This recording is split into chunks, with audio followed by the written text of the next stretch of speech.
Hello everyone, welcome once again to T Point Academy. मैं शुभम पांडे एक बार फिर से आपके सामने। पीछे तस्वीर दिख रही होगी, जी हम बात कर रहे हैं आंध्र प्रदेश की प्रपोज्ड कैपिटल अमरावती। कहते हैं ये हकीकत है या यूटोपिया स्वप्न है, इसके बारे में पता चलेगा चंद्रबाबू नायडू के इस कार्यकाल में।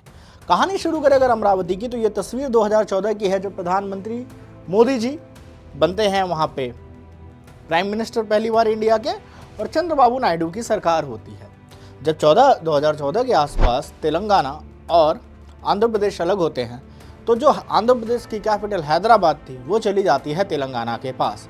तेलंगाना के पास चले जाने के बाद ये रहता है कि अगले 10 साल तक आंध्र प्रदेश और तेलंगाना की जॉइंट कैपिटल रहेगी हैदराबाद, क्योंकि अगले 10 सालों में चंद्रबाबू नायडू बनाने वाले थे the dreamest city of India is Amravati.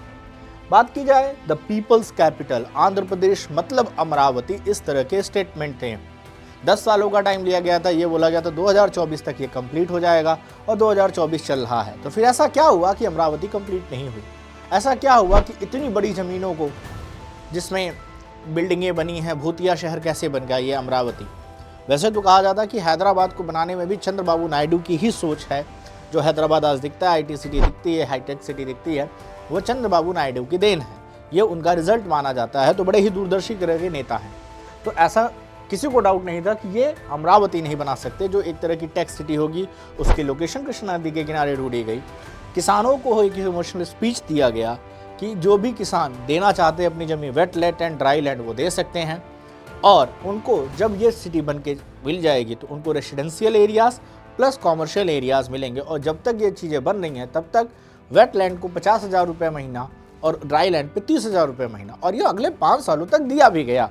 किसान खुश थे, आसानी से ज़मीन दे दी गई। 29 गाँव के किसानों ने 2900 एकड़ की ज़मीन दे दी और अमरावती शुरू हो गया। लेकिन 2019 आते आते एक पिक्चर की कहानी के दर्द ट्विस्ट आता है, और होता है विलेन का एंट्री, और आते हैं जगनमोहन रेड्डी जी। जगनमोहन रेड्डी जी की आंध्र प्रदेश में सरकार आती है, और उस सरकार के आते ही ये जितनी भी तस्वीरें आपको दिख रही हैं, ये सारी तस्वीरें धूमिल होती हैं, क्योंकि ये जगनमोहन रेड्डी जी हैं जिनको मिलती है आंध्र प्रदेश की सरकार। आंध्र प्रदेश की सरकार मिलने के साथ ही इन्होंने अमरावती पे बिल्कुल नाम नहीं लिया। एक बहुत गलत बात हो गई कि एक कैपिटल बनाने वाली चीज़ों को इन्होंने पॉलिटिकल डिबेट में कन्वर्ट कर दिया, और अमरावती में किसानों को मिलने वाला पैसा भी रोक दिया। वो आंध्र प्रदेश हाई कोर्ट जाते हैं, आंध्र प्रदेश हाई कोर्ट सरकार को कहती है कि पैसा दीजिए। ये मामला सुप्रीम कोर्ट लेके जाते हैं, लेकिन देते नहीं है पैसा। और क्योंकि पिक्चर है तो पिक्चर में हीरो रिबॉर्न होता है। और फिर आता है 2024, पवन कल्याण और चंद्रबाबू नायडू की आंधी में। आंध्र प्रदेश के वैसे भी जान लीजिए विधानसभा चुनाव लोकसभा चुनाव के साथ ही होते हैं। क्या हुआ? फिर से आते हैं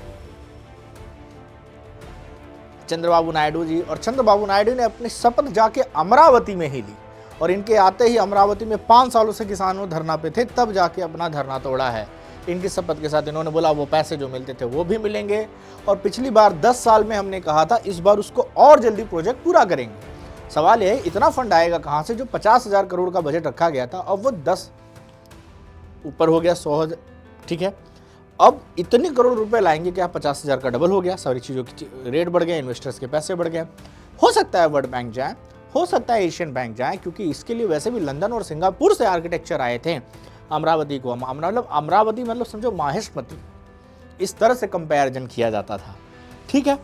लेकिन अगर आप ध्यान से देखें तो इस बार एनडीए की सरकार है। एनडीए की सरकार के घटक दलों में सबसे बड़े घटक दलों में से एक है चंद्रबाबू नायडू, और दूसरे में है नीतीश कुमार। और इस तरह से बिहार में जैसे नालंदा का ऑर्गेनाइजेशन हुआ है, नालंदा को एक ड्रीम प्रोजेक्ट बनाया गया है, और वहाँ से बिहार की राजनीति में हलचल लाने की कोशिश की जा रही है कि फेवर नीतीश बाबू के पक्ष में रहे आने वाले विधानसभा चुनाव में। उसी तरह से कुछ यहाँ पे अमरावती बहुत बड़ा रोल प्ले करेगी, क्योंकि सबसे बड़े घटक दल हैं, सपोर्टिंग दल में है।